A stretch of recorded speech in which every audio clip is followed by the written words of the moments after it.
হতো প্রত্যেকটা মামলায়, তাহলে আসলে আমাদের দেশ থেকে ধর্ষণ নামের শব্দটি চলে যেত। প্রকৃত আসামি তাদের জন্য ফাঁসি দেয়। আর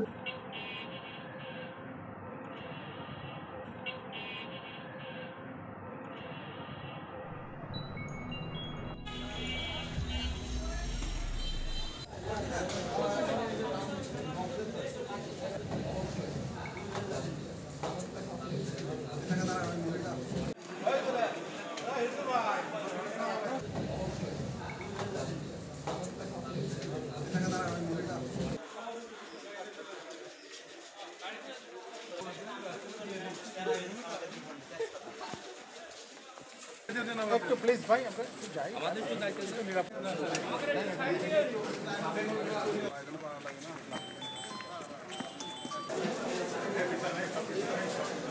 যতদিন সাক্ষী শেষ না হবে ধারাবাহিকভাবে সাক্ষ্য গ্রহণ চলতে থাকবে। আসামিদের পক্ষে আইনজীবী নিয়োগ হয়েছে লিগ্যাল এইডের মাধ্যমে। তাদের নিয়োজিত আইনজীবী আজকের সাক্ষীদেরকে জেরা করেছে। বিজ্ঞ আদালত সাক্ষ্য সমাপ্তান্তে আগামীকাল আবার সাক্ষীর জন্য দিন ধার্য করেছেন। 3, 4 এবং 5 নম্বর সাক্ষী ক্ষুদ্র আদালত আগামীকাল সাক্ষ্য প্রদান করবে এবং এই মামলার সাক্ষ্য চলমান থাকবে।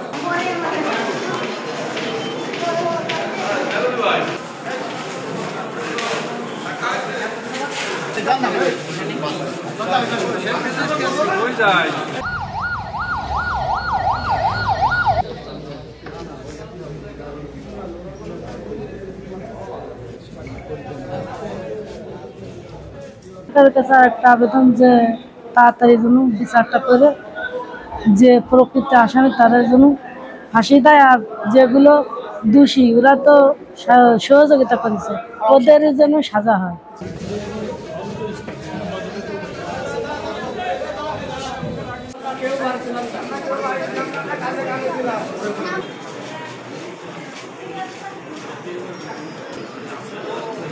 বিচার ব্যবস্থা দেখি নাই। আর যদি এরকম হতো প্রত্যেকটা মামলায়, তাহলে আসলে আমাদের দেশ থেকে ধর্ষণ নামের শব্দটি চলে যেত। এবং আমরা চাচ্ছি এই আসামিদের এমন দৃষ্টান্তমূলক শাস্তি হোক যেন কোনো শিশু বা যে কোনো মেয়ের দিকে মানুষ তাকাতে ভয় পায়। আসলে এই ধরনের মামলায় যদি এভাবে দ্রুত শাস্তি হয় তাহলে আসামিরা ভয় পায় এবং ভবিষ্যতে আর কেউ এই ধরনের অপরাধ করতে সাহস পাবে না।